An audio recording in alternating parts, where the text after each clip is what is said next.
I'm typing this in a mix of fear and nerves. I am the youngest, 22, of 5 kids M30, M28, F28, twins, and F25. My parents are heavily religious and we live in Utah. Growing up, everything had to be done perfectly. It didn't matter if it was grades, looks, social activities or even friends. I'm different from my siblings as I was never interested in the maths and science like they were. I've always been the writer, the painter. I remember once when I was 13, I made a painting of a dove in a snowy field and won first in the competition. I told my parents, who got angry that I had wasted my time with something so worthless when I should have been using the time to study. I still had A's in every class. My mother won't even say more than a few words to me. She's always seems like she hates me and I don't understand. Father burned the painting to remind me of what was truly important before taking all of my art supplies until I showed more responsibility with my time. It's been like this as long as I can remember. I work full-time, and have since I was 15 at McDonald's, dashing every bit of money I could. Father took half my checks as tithing to help teach me what being an adult was like. I applied to several colleges but was told by my parents that they would not be helping me with tuition as they did for my siblings because they thought sending me to college would just be a waste of money. So I got angry. I am so tired of being the black sheep just because I like the arts more than maths and science. And then, I heard them talking when I got up in the middle of the night about the perfect man they'd found who was willing to take me in. Through our church. I am terrified, and so I'm leaving. I've got some money saved up, a good amount, and I'm leaving the country. I found a job that lets me work remote doing freelance design work, and I've had my passport since I was a kid because of our family vacations overseas. I'm taking nothing other than a change of clothes, my laptop and important documents I took out of my father's office. I booked a flight that leaves in 5 hours and I'm never coming back. I'm not even going to take my phone since I'd need to get a new number anyway. My best friend, God bless her, had been the one booking things and getting everything ready since I couldn't tip off my parents. She's also smuggled some of my more important things I can't take to hold on to for me. She's parking down the street and I'll leave with my smallest suitcase to meet her.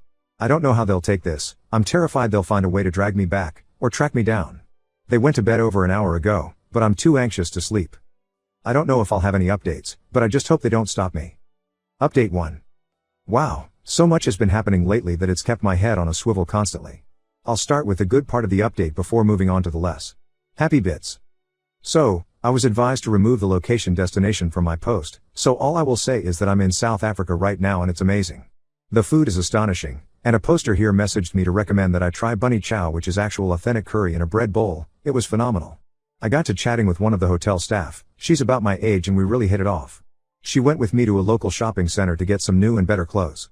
At least I'm used to wearing dresses, so that doesn't faze me, and they're very lightweight and breathable unlike a lot of US dress fabrics. She also told me to always shake out my shoes every morning just in case. I've started apartment hunting, and it's well within my budget, like super low compared to how sky high it is in the US. It's honestly jaw-dropping. Like $81 for a studio apartment with a loft and kitchenette.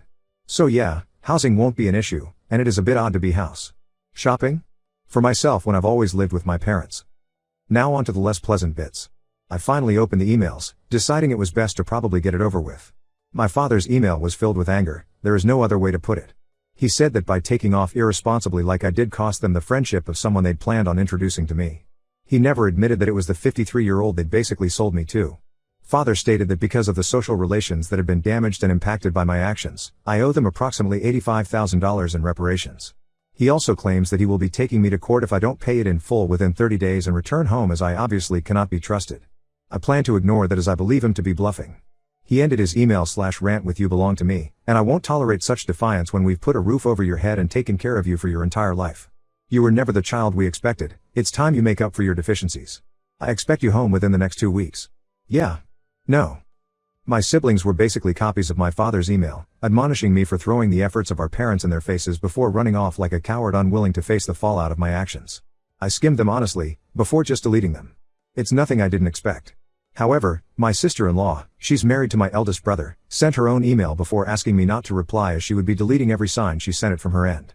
She congratulated me on stepping out on my own and getting away from my parents and their demands. She said that she herself hadn't been strong-willed enough to stand up to her parents when they basically betrothed her to my brother. Which makes sense, as I remember that they met and then married within 6 months, and even then I thought that was a bit strange. She pleaded with me not to return, and not to reply. That was it. It was a bit unnerving honestly, as I do believe her, and I'm sad that she is stuck the way she is. The last email was from my best friend. She said that the morning after I flew out, my parents had been on their doorstep demanding to see me. Apparently they believed I was hiding with her. They refused to leave, screaming for me to stop pretending I wasn't there. It caused enough of a scene that the police were called, but they only talked to my parents briefly and let them leave. It really angered my friend, who'd wanted them arrested for threats and trespassing. The police only claimed that there wasn't a pattern of behavior that would warrant them being arrested and charged. Before just leaving. She didn't know when they realized I wasn't there at her house, but they didn't come back, thankfully. However, word has spread of me fleeing the safety of my parents' home and how they wanted me to return as they were concerned and fearful of what may happen with me out on the streets alone. The church ward has actually done searches of the area trying to find me. I don't know what they'll do from here, but they have no idea I left the country, let alone the state. My friend has no plans to say anything, and neither do I. As far as I'm concerned right now, they can live with that state of wondering for the rest of eternity. I don't think I will renounce my US citizenship, as there may come a day when I need it and it's better to be safe than sorry. But I have full plans to gain dual citizenship as soon as I am able to. That's it for now, no other parts yet, but if anything changes I'll let you know. I want to thank you all for your comments and private messages. It feels like I've got friends and family on my side and I cannot tell you how much that means to me. Truly, thank you, all of you. Update 2. So much advice and support from everyone, I cannot thank you all enough. I thought with all the comments and questions I thought I'd answer here and explain what's happened since my last post. Ironically, my use of maths instead of just math comes from my mother who is British and met my father in England when they were 22. So I do come by it naturally and my siblings say it that way as well. I thank you for drawing my attention to the TT videos broadcasting my story, though why they changed the name I don't know. I did report them but we'll have to see if they ever pull the videos down or at least edit them. Second is people questioning why I chose South Africa and Johannesburg of all places because of how dangerous it can be. I do understand the risks, but there is nowhere on this planet that is inherently danger-free.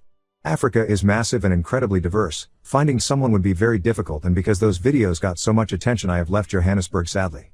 I'm very far though obviously still in Africa.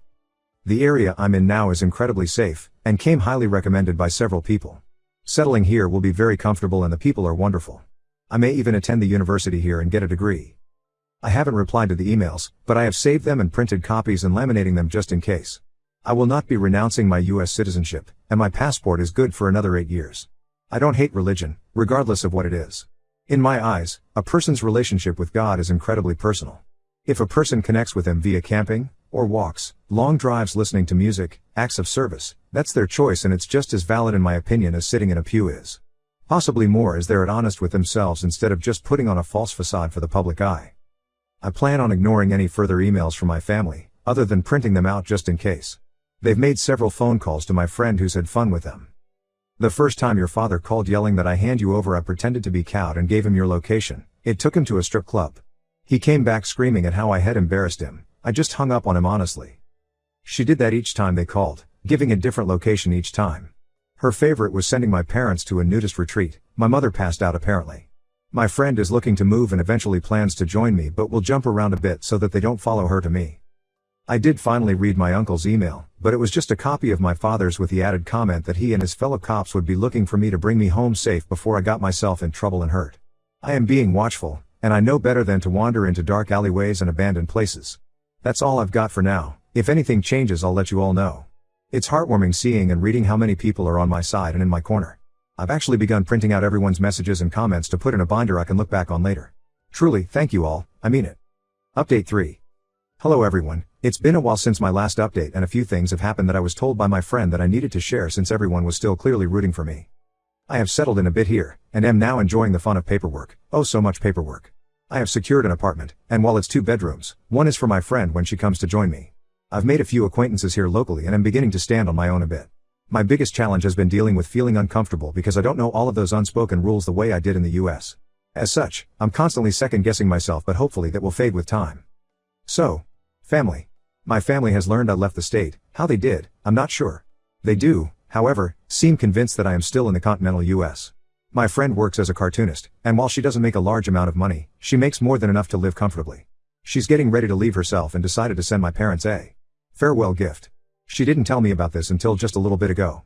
She spent a few hours carefully drawing my parents as they visited each location she sent them to, including their reactions, and all scenes were ended with the phrase "Abbott Abbott Abbott, that's all folks."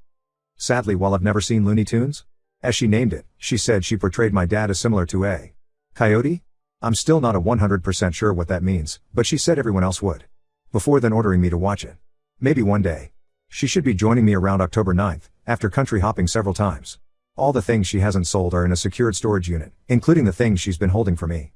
The biggest revelation came after my father. Well, he had a meltdown apparently after I never responded to him. He got into a fight with my mother in church, and many things were said. Among those, according to several, that my mother had cheated on my father, which, well, led to me. Which is why she never liked me, I guess, as I just reminded her of her mistakes. My father took her back in spite of that, but well, there it is. It caused a big stir in the ward, and meetings were held, though I obviously don't know what was said or done. I may never know, honestly. I am trying to move on and am even contemplating getting a tattoo. Part of me really wants to, while another points out that if I change enough and father finds me, he won't want me then. That's all really for now.